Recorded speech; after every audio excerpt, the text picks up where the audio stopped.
Hello, my fellow oddities. Welcome to another episode. Today is part 3 of our Indiana War Memorial. If this is your first time, hit that subscribe button, hit that like button, go ahead and share. While you're at it, take a visit to that website. I've got all sorts of stuff available on there to support me, including 4 new animal prints that are just awesome. And now that that's out of the way, let's get into today's video. So, first part of today, we are going to do some more work on these background buildings here. So first off here, I just used some straight Mars black to put in some more details, and then after that I will mix up that orange color you're seeing right there and add it to some of these windows, and from there I do mix up a dark blue tinted color to paint some of these other windows in, and it made this building in the foreground look pretty darn neat.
So switching sides, we are going to start dialing in this other background now, and at first I did start using some brown tone and I got a little bit of details on there and it just was not correct, obviously. So I went over to just doing the straight Mars black at first and getting some better details drawn in and getting everything squared away. And from there I will just go back and forth between lighter and darker tones to add in some of those details that you're seeing from the reference image.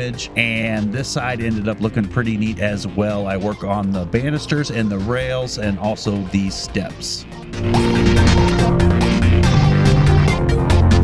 Little side note here, I didn't quite meet up with the skyline on some of my buildings, so I had to correct it. And when I did, I mixed in just a little bit extra cadmium yellow to that pink, and it really helped warm up that sunset back there. And I liked how it looked, so I mixed in just a little bit more white to it and added some highlights to these clouds. That really helps bring out that sunset back there.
So before I got too far into the foreground, I wanted to go ahead and correct the shape of the actual monument. And so I mixed up some yellow ochre, raw umber, and a lot of Mars black and titanium white to get a very gray tone. At first here, I didn't quite hit it correctly, and you'll notice I go back over it again and get the tone a lot more in line with what it should be. Obviously, we aren't done. We are just getting the basic shape fixed and a lot of the angles fixed. There's still a couple of them that I needed to correct, but as we further dial this in the next episode, you'll see it'll all come together.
That's going to do it for this episode. If you've been following along, then you should have something relatively close to this. This Indiana War Memorial painting is coming out amazing so far. That sky is just beautiful and vibrant. Remember, if this is your first time, hit that subscribe button, hit that like button, take a visit to that website, and I will see you in the next episode.